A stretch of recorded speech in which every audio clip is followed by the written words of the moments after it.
Welcome back sa aking YouTube channel mga trops. Kung bago ka pa lang, please click the subscribe button at notification bell para lagi kang updated sa boxing news.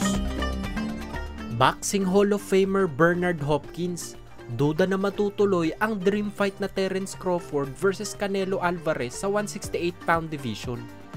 Sa ngayon ay patuloy pa rin ang paghahamon ni Crawford kay Canelo sa pamamagitan ng pag-iingay nito sa social media. Ayon kay Hopkins ay kung mahal pa ni Crawford ang buhay niya ay mas mabuti pa na wag na nito planuhin lumaban kay Canelo. Naiintindihan daw ni Hopkins na malaki ang perang kikitain ni Crawford kung sakaling totohanin nito na pumalag kay Canelo. Ngunit duda si Hopkins na may mapapala si Canelo kapag pumalag ito kay Crawford. Bukod pa dito ay marami pa naman daw mga laban ang pwedeng ikasa ng dalawang undisputed champion sa kani-kanilang dibisyon na mas realistic at kita ng malaki na hindi na kailangang ibuwis pa ang buhay sa panganib ng pag-akyat sa mas mataas na timbang. Ang ibig sabihin lang dito ni Hopkins mga trops ay bukod sa panganib na meron ang paglaban sa ibabaw ng ring ay madodoble ito sa kaso ni Terence Crawford dahil masyadong mataas ang timbang na nilalabanan ni Canelo.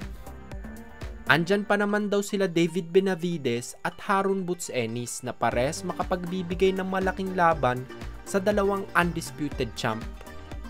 Sa kabilang dako naman po tayo, 3-division world champion John Riel Cuadro Alas Casimero, inabangan ng mga Japanese boxing fans sa gym na pinagtitrainingan niya. Sa bagong post na video ng Cuadro Alas It's My Boy YouTube channel ay makikita dito na habang papalabas ng training gym ang ating angas ng Pinas ay dinumog agad ito ng mga fans para abutan ng regalo at magpa-autograph.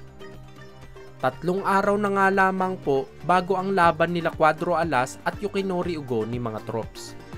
Sa October 12 sa Ariake Arena, Tokyo, Japan gaganapin ang laban, kaya panoorin natin yan. Naway maging impresibo ang pagkapanalo ni Casimero para mas dumami pa ang hakot ng fans sa bansang Japan.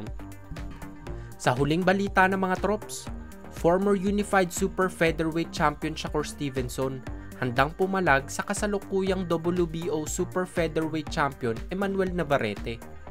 Parehas under ng Top Rank Promotions ang dalawang fighter na ito kaya kung gugustuhin ng dalawang kampo magtapat ay posible maikasa ang laban. Ayon kay Shakur ay ang Top Rank lang ang makakapagdesisyon kung itatapat sa kanya ang Meksikanong si Navarrete. Ayon kay Shakur ay bukas naman siya sa kahit na sinong itapat sa kanya hanggat maayos ang bayad. Kakagaling lang sa panalo ni Navarrete noong nakaraang Agosto kontra kay Oscar Valdez at ngayon nga ay may paparating pa ito na laban sa November 16 kontra kay Robson Consaiao para depensa naman ang titulo sa 130-pound division. Habang si Shakur ay may isang title shot din sa 135-pound division kontra kay Edwin De Los Santos para naman sa bakanting WBC lightweight belt sa parehas na petsa. Pangatlong beses pa lang mapapalaban ni Navarrete sa 130-pound habang si Shakur ay hindi na kayang bumaba pa ng timbang sa 130-pound division. Kaya kung pagtatapatin ng dalawang ito ay paniguradong sa 135-pound lightweight division na sila magtatagpo. Kung nagustuhan nyo ang balita na yun mga trops, bigyan nyo naman ako ng isang suntok sa like button dyan. Yun lamang po at maraming salamat.